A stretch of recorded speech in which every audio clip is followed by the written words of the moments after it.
This is session 3 of our recordings for the JSON API, and today Anamitra is going to talk us through dynamic data retrieval when querying using the API. As Tom mentioned, we're going to cover the dynamic retrieval of attributes and objects using the REST API.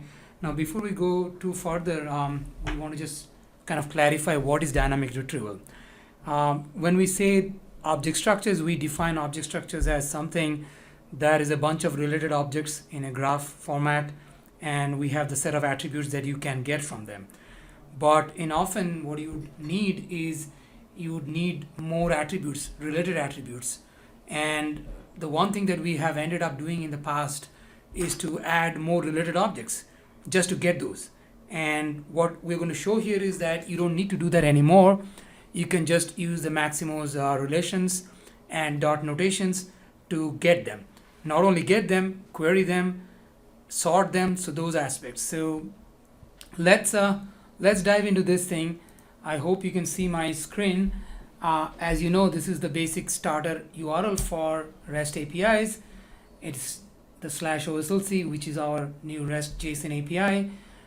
And I'm going to go and try out the MX asset object structure, which most of us know, having used from the MIF. So let's go to the MX asset. And at this point in time, I'm just going to select with a page size of 5, just to keep the things a little bit limited because I have got more than 500 records in my database. So once we fire this page size 5 query, as you know, we just get the links, right? And that's not probably good enough for a lot of people. You have the next paging and all those things, which I'm not going to cover right now, maybe some other session. But let's dive into more details. I don't want to just the URIs, because with the URIs I have to go and click on them to get the details, which may not be like something that you want right in the front. So what you want to do is that you want to do an OSLC select, OSLC.select, which pretty much mimics the database select concept.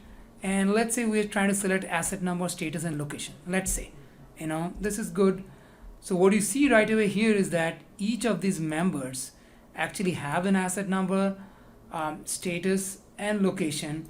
And as you would see, right when you're getting the status, you're also getting the status description. Now, this is something, it's a new functionality that we have added, that when we actually fetch something like a domain bound attribute, ALN domain or a synonym domain, we tend to get the descriptions because there's a good chance that you will need that, and that is already cached in Maximo. So you almost get it free of cost without making any further select queries. So Anamitra, when was that added? That was added in 7603. So anybody having 7603 will have that. Okay. Now, that by itself may not be good enough because you got the location, which is the location number, but what if I want to get more details about the location? Location is not part of my object structure, the MX asset. You obviously know about that. So what we can do is that we can say, okay, you know what? Let me go and get more details about location. So let's say I want to get details like location.status and location.description. So you'll see how the JSON changes right now. What happens here is that you see the location got nested in, and you create a JSON object underneath which has the status and the description. And as I told you, anytime we figure out or sniff out any domain bound attribute, we kind of tend to get the description along with it. It's cached. So you get that detail. So you now can get details about location, more details if you want to. And one thing that you will notice that the original location attribute, which we got in the root object, got aliased or kind of namespaced under as alias this attribute, because this was clashing with the name of the location object here. So how do you get around this thing? Let's say I want to rename this thing. So I can do this new alias concept as in 2 hyphens, and let's say I call it asset lock. So what it means is that now I'm renaming the location attribute inside asset as asset lock. So now it comes up as clean as asset lock, and you see this nested object, location, and its details. That's just to clarify how do we handle conflicting attributes, name conflict. That's a fairly new feature. It was added when? It was added again, I believe it was in 7604. Okay. This was in 7604.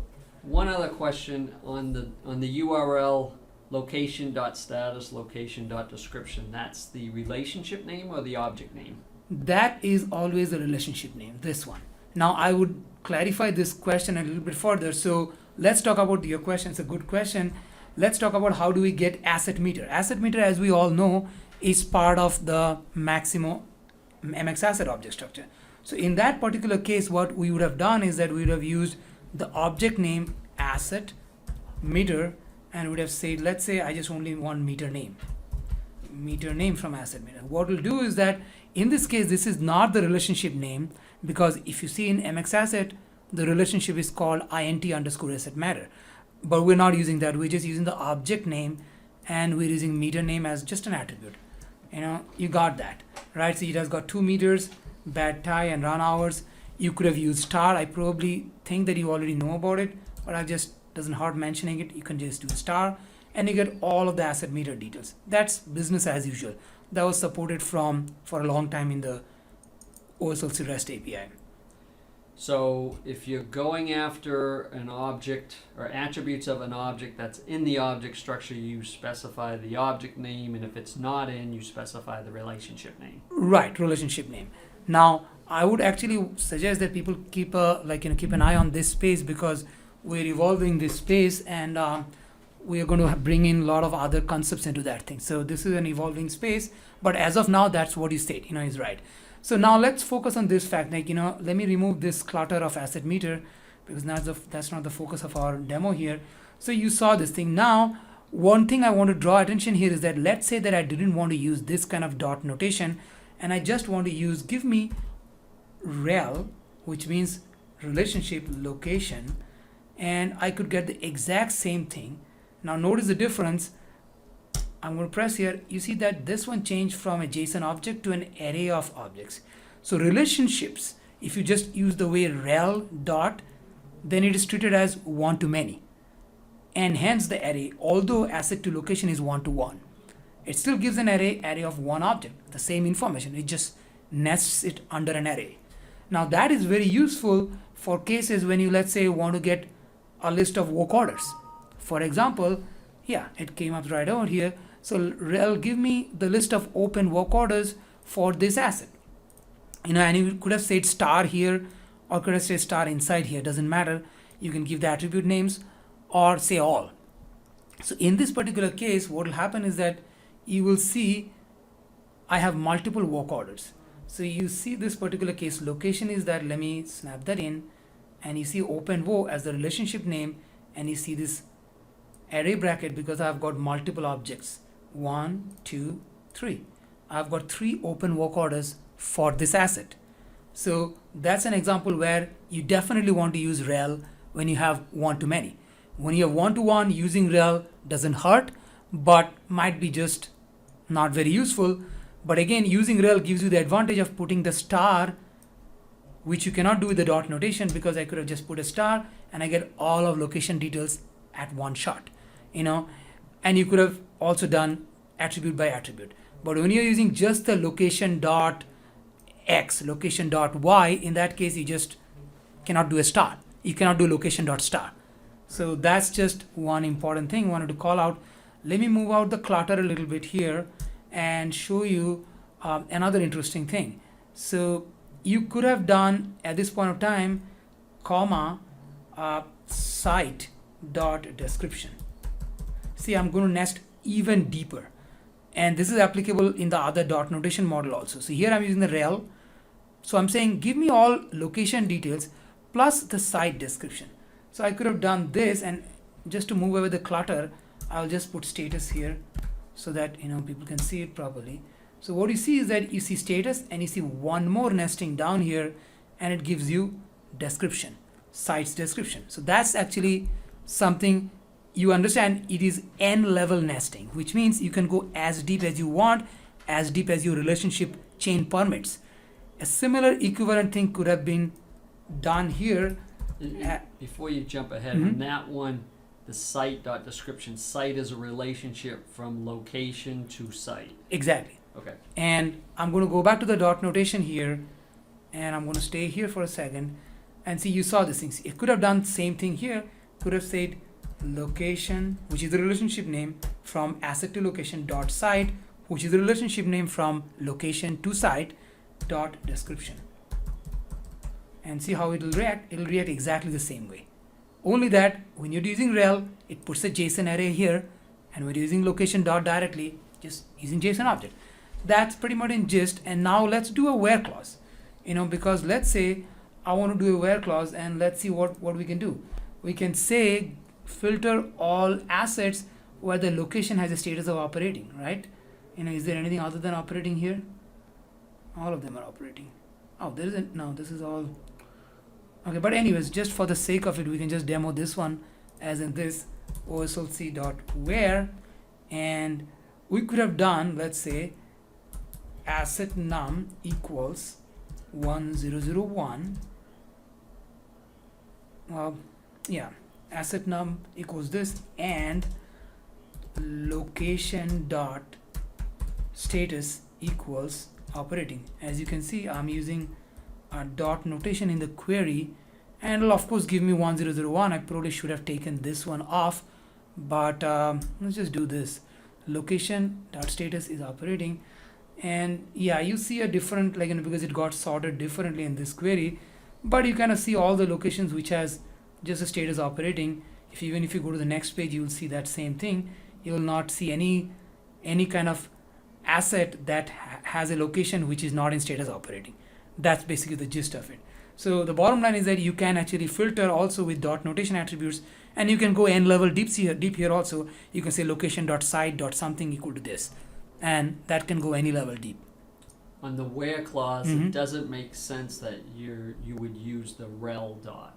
No, rel is only for the Right. select clause. Right. Rel is only for select, and the dot notation is what you use either in the select or on the where. The where is always basically based on the dot notation. So that was in just one thing, but I want to just call out one other interesting aspect of this is let me go back to the previous 1001, and I would show another aspect of it. So let's go down here into this href, which is the details for the asset 1001. So I click on this, I go into the details of asset 1001, right? Now in here, I could have said slash and given location, which is the relationship name. So I'm nesting now based on the URI as opposed to based on select clause. And I could do this, and you would see a collection back again.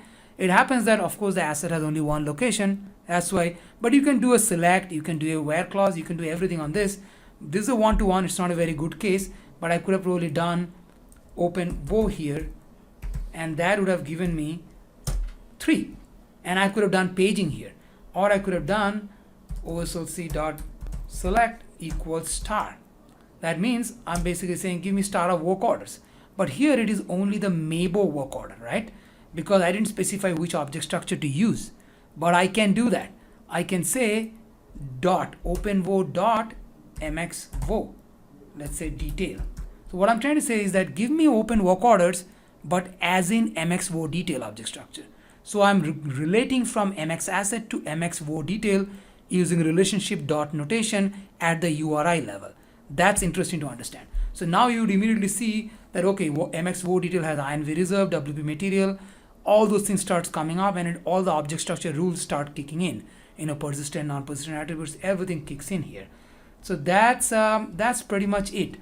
Now I want to just point out one thing, that when I did open wo without the work order detail, you saw a bunch of attributes. Those are all persistent attributes. If you want non-persistent attributes of the open o means which is work order, you have to give a comma separated list, and it will list the non-persistent attributes one by one. By default, it will not give, if you give star, it will not give you any non-persistent attributes. You have to specify them one by one.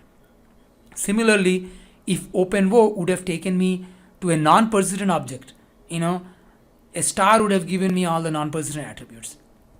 And of course, there's nothing more there because there's no persistent attributes there.